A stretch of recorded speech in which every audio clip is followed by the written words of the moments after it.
Cervical hump. யூஸ்வலாக அப்பர் பேக்கில் உங்களுக்கு நெக் சைடில் வந்து ஒரு ஃபேட் பேட் டெபாசிட் ஆன மாதிரி தெரியும்.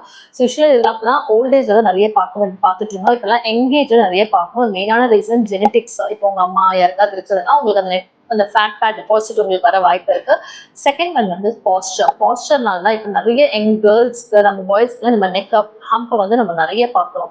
ஸோ அந்த தேர்ட் ஒன் வந்து ஏஜ். ஸோ நீங்கள் ஏஜ் ஆகும்போது போன் எலும்பு தேய்மானம் ஆகும்போது உங்களுக்கு ஆட்டோமேட்டிக்காக இந்த நெக் வந்து மசில்ஸ் வீக் ஆகிறதால இந்த கொஸ்டின் போயிடுது. ஸோ இது வந்து நம்மளுக்கு ஒரு 2 to 3 months நான் சொல்ற எக்ஸசைஸ் நீங்க பண்ண உங்களுக்கு நல்லாவே விசிபிள் ரிசல்ட்ஸ் தெரியும். பட் நீங்க அந்த கன்சிஸ்டன்சியை மெயின்டைன் பண்ணி எக்ஸசைசஸ் பண்ணணும். அதுக்கு ஒரு 5 பெஸ்ட் எக்ஸசைஸ் சொல்லி தரேன், பார்க்கலாமா?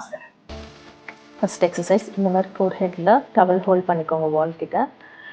இன்னொரு டவல் வச்சு போத் ஹேண்ட்ஸை எல்போ ஸ்ட்ரைட்டாக வச்சுட்டு ஃபுல் ஆர்ச் பேக் எடுத்துகிட்டு போகணும். ஸ்லோவாக பண்ணுங்கள். ஸோ ஃபோர் ஹெட்டில் டவல் மெயின்டைன் பண்ணிகிட்டே இருங்க. செகண்ட் எக்ஸசைஸ் இந்த மாதிரி வால் கிட்ட 1 feet apart, both hands interlock பண்ணிட்டு ஷோல்டர்ஸை லிஃப்ட் பண்ணிக்கோங்க. பண்ணிவிட்டு நெக்கு நல்லா எக்ஸ்டெண்ட் பண்ணுங்கள். நல்லா டவுனு, நல்லா back look up and then down. Third one. So இந்த மாதிரி பில்லோ போட்டுக்கோங்க. உங்கள் பில்லோ வந்து பார்த்தீங்கன்னா ஹெட் வந்து கீழே இருக்கணும். உங்கள் ஷோல்டர் லெவலில் தான் பில்லோஸ் இருக்கணும். ஸோ நல்லா அப்பு, லுக் அப், தென் கோ பேக். நல்லா அப்பு, கோ பேக். Fourth one. இந்த மாதிரி பொசிஷனில் வந்துட்டு நல்லா லுக் அப், டவுன்.